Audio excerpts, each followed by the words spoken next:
উদয়ের পথে শুনি কার বাণী, ভয় নাই ওরে ভয় নাই, নিঃশেষে প্রাণ যে করিবে দান, ক্ষয় নাই তার ক্ষয় নাই। আসসালামু আলাইকুম, সবাইকে বিজয় দিবসের শুভেচ্ছা জানিয়ে আমার আজকের ভিডিও শুরু করছি। আবার ভিডিও শেষ পর্যন্ত দেখবেন, আশা করছি ভালো লাগবে। মহান বিজয় দিবস উপলক্ষে কোটবাড়িতে যে প্রত্নতান্ত্রিক নিদর্শনগুলো রয়েছে, বৌদ্ধবিহার, শালবন বিহার বা অন্যান্য যে প্রত্নতাত্ত্বিক নিদর্শনগুলো সব কিছু আজকে সর্বজনসাধারণের জন্য উন্মুক্ত করে দেওয়া হয়েছে। তো এখানে অনেক দর্শনার্থী এসেছে দেখার জন্য, দূর দূরান্ত থেকে এসেছে। আজকে যেহেতু কোনো ফ্রি টিকিট লাগবে না, একদম ফ্রি, তো সবাই আজকে মনের আনন্দে সব কিছুই ঘুরে দেখছে। শালবন বিহার বা বৌদ্ধবিহার বাংলাদেশের প্রাচীন সভ্যতার নিদর্শনগুলোর মধ্যে অন্যতম। আর এই মহান স্বাধীনতা দিবস অথবা মহান বিজয় দিবস উপলক্ষে এই বিহারগুলো কিন্তু সর্বজনসাধারণের জন্য উন্মুক্ত করে দেওয়া হয়। এটা সবচেয়ে ভালো উদ্যোগ নেওয়া হয়েছে।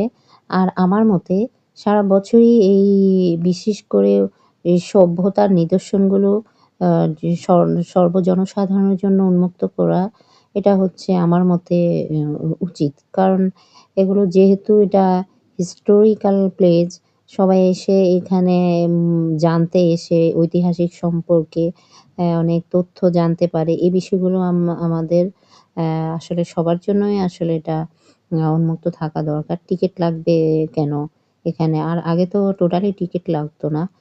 তারপর ১ম এ নেয়া হয়েছে ৳১০, তারপর ৳৩০, তারপর এখন হয়তোবা ৳৪০-৫০ হবে। অনেকদিন পরে আজ আসা হয়েছে।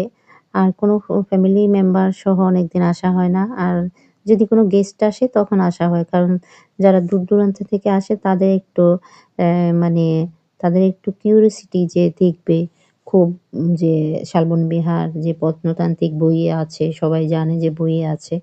আর ঐতিহাসিক যে হিস্টোরিক এগুলো জানা দরকার। সেজন্য তারা খুব কাছ থেকে তারা ঘুরে যেতে পছন্দ করে। সেজন্য তাদেরকে নিয়ে আসা হতো। আর এখন তো তেমন একটা আসা হয় না। তো আজকে অনেকদিন পরে এসেছি, তাই ভালো লাগছে। চারিপাশে গাছগাছালি যে ভরপুর সৌন্দর্য বর্ধনের অন্যতম এই জায়গাটি এখন। আর যে চারিপাশে যে ফুল গাছগুলো খুব যত্ন সহকারে তারা সকাল বিকেল এর মানে পরিচর্যা করে। তো আসলে টিকিট নেয় আসলে আরেকটা কথা চিন্তা করলে দেখা গেছে এর সংরক্ষণ করে বা এই যে গাছগাছালির যত্ন, পরিষ্কার পরিচ্ছন্ন সবকিছুর জন্য যে খরচটা আমার মতে সেজন্যই আসলে সব জনসাধারণ থেকে টিকিটটা নেয়া হয়। তো যাই হোক, সব মিলিয়ে আজ ভালো লাগছে। আপনারা যারা দূর থেকে আসতে চান তারা এসে ঘুরে যেতে পারেন।